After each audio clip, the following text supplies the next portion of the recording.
Арнаға тіркелеміз, лайк басамыз. Елшінің қызы 74-ші бөлім. Халиса ханым, сот отырысына қатысты келістік пе? Барлығыңыз мені қолдап куәгер боласыздар ма?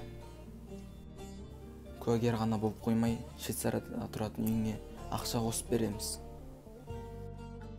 Ойымнан дүп түстің, құрбым. Бірақ сен менің ақыл есім дұрыс екенін растауың керек Мүге әпке. Сені оларға серіктес қылайын ба? Қалайша? Яхия акцияларын сатқысы келеді. Мә, ал, сотта не айтатыныңды түсінген шығарсың. Түсіндім.